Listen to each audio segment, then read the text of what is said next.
কিন্তু আমি দেখিছোঁ যদি বিহুৱতী বা বিহু কুঁৱৰী বা সম্ৰাজ্ঞীৰ ক্ষেত্ৰত যদি বহুত টকা দিছে, হুঁচৰিৰ ক্ষেত্ৰত কিন্তু প্ৰাইজ মানিটো ইমান নিদিয়ে।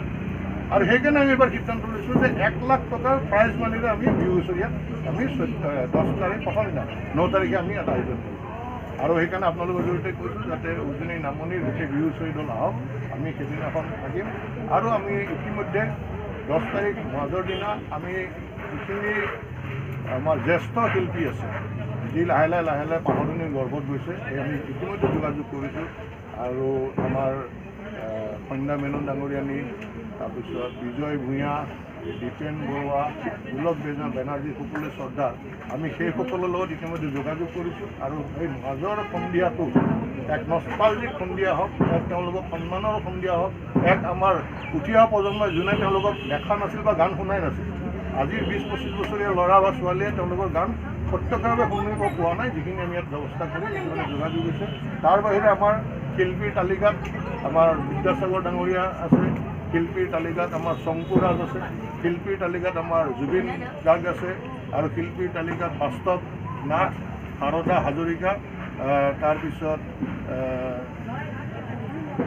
ভৃগু কাশ্যপ এইকেইজন, জে পি দাস ডাঙৰীয়াক সন্মান কৰাৰ কাৰণে তেখেতক যোগাযোগ কৰিছোঁ। ভৃগু কাশ্যপ এইসকলৰ আমাৰ কাৰ্যসূচী ৰাখিছোঁ, 3 দিনীয়া কাৰ্যসূচী, তেওঁলোকে গীত পৰিৱেশন কৰিব। আৰু এই আপোনালোকৰ জ্ঞাতাৰ্থে এইখিনি আজি আমি ক'লোঁ। আৰু আপোনালোকৰ আমি বিহু আগুৱাই লৈ যাম। আৰু আমি বিহুত বহুতো কিছুমান তেনেকুৱা কাৰ্যসূচী লৈছোঁ। এই সকলোখিনি কথা আপোনালোকৰ আগত বিৱৰি ক'ব আমাৰ বিহু উদযাপন কমিটিৰ সভাপতি জয়ন্ত দাস ডাঙৰীয়া। আপোনালৈ নমস্কাৰ। মোৰ প্ৰিয় সাংবাদিক বন্ধুসকল, বান্ধৱীসকল, আৰম্ভণিতে আপোনালোকক আৰু কিছু মুহূৰ্তৰ পিছত কিছু আগন্তুক যি ৰঙালী বিহু আহি আছে, তাৰে ৰঙালী বিহুৰ আপোনালোক শুভেচ্ছা জ্ঞাপন কৰিছোঁ। মোৰ সোঁপানীয়ে আছে, ইতিমধ্যে আপোনালোকক বক্তব্য ৰাখি লোকৰঞ্জন দাস ডাঙৰীয়া আমাৰ এই অঞ্চলৰ জ্যেষ্ঠ আৰু আমাৰ বিহু কমিটিৰ তেখেত উপদেষ্টা। বাওঁপিনে মোৰ আছে এই কমিটিৰ সাধাৰণ সম্পাদক ৰঞ্জন ৰাভা, কালচাৰেল আমাৰ ছেক্ৰেটাৰী মাইকেল, আৰু আমাৰ জ্যেষ্ঠসকল আছে। আমি আজি আনুষ্ঠানিকভাৱে আমাৰ এই বিহু কাৰ্যালয়টো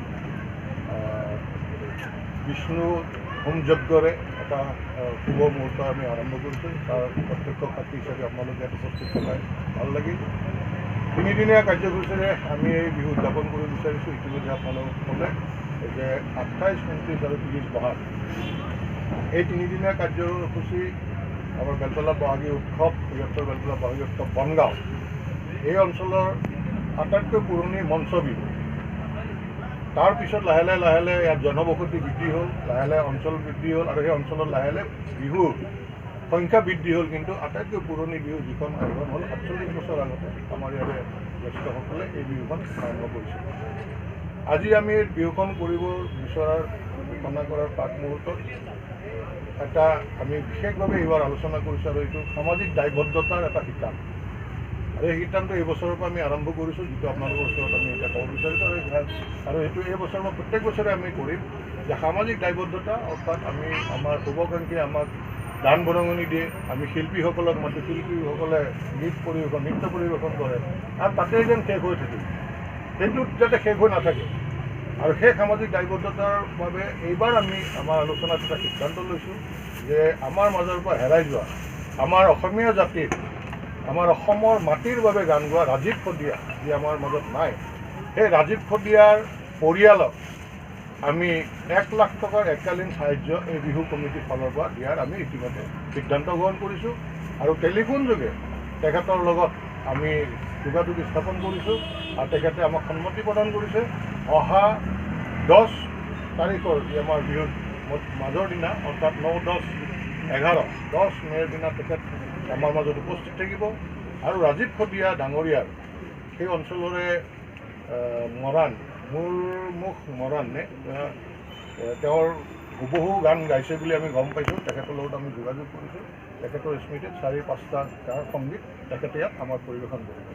তাৰ উপৰি আমাৰ এই অঞ্চলৰ যি পতাকা উত্তোলনৰ প্ৰথম দিনাখন আমাৰ এই অঞ্চলৰ যি আমাৰ খিলঞ্জীয়া খেলা, আজিকালি খেলাও মানে বাহিৰৰ আৰু খিলঞ্জীয়া, আমাৰ যেনেকৈ সৰুকালৰ পৰা ৰছী টানা, টেকেলি ভঙা, এনেকুৱা ধৰণৰ যি আমাৰ মহিলা পুৰুষ সকলোৱে যাতে মুখৰ পৰিৱেশত খেলা ধূলা কৰিব পাৰে, তাৰ কাৰণে পানী পাৰ এইবিলাক এনেকুৱা ধৰণৰ যিমান খেল আছে সেই খেল ধূলাৰে আমাৰ এই ইয়াত আৰম্ভ হ'ব।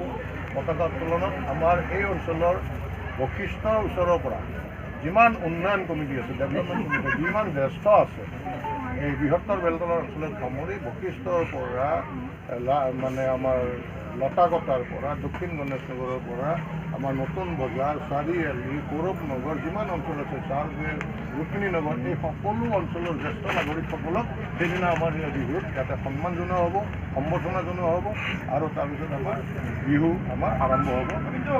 আমি এটা কথা লক্ষ্য কৰিছোঁ যে আপোনালোকৰ দৃষ্টি আকৰ্ষণ কৰিছোঁ আৰু আপোনালোকৰ জৰিয়তে এইটো চৰ্চাত অহাৰ প্ৰয়োজন আমি উপলব্ধি কৰিছোঁ যে লাহে লাহে বিহু হুঁচৰি দলৰ সংখ্যা নোহোৱা হৈ আহিছে। একক বিহু নৃত্যৰ ওপৰত বেছি চিন্তা কৰা হৈছে। এজন গাৰ্জেনে, এজন অভিভাৱকে নিজৰ ছোৱালীজনীক ভাল নাচে, ঠিকে আছে, আমি ভাল নাচে আৰু তেখেতক আগুৱাই দিবৰ কাৰণে 2-3জন ঢুলীয়া পেপুৱৈ লৈ এটা সৰু টীম এটা কৰিছে, যাৰ ফলত লাহে লাহে হুঁচৰি নোহোৱা হৈ গৈ আছে, হুঁচৰি দলৰ সংখ্যা নোহোৱা হৈ গৈছে। আমি সৰুতে বাল্যকালত আমি যিমান হুঁচৰি দল আছিল অসমত, আমাৰ গুৱাহাটী পিছত জনতা দল হওক, এনেকুৱা আন বহুত দল দেখিছিলোঁ, সেই দলবিলাক এতিয়া নোহোৱা হৈ গ'ল। কিহৰ কাৰণে? সেইকাৰণে। আৰু সেইকাৰণে আমি এইবাৰ সামাজিক দায়বদ্ধতাত এইটো আমি ভাবিছোঁ যে আমাৰো এটা দায়বদ্ধতা আছে যে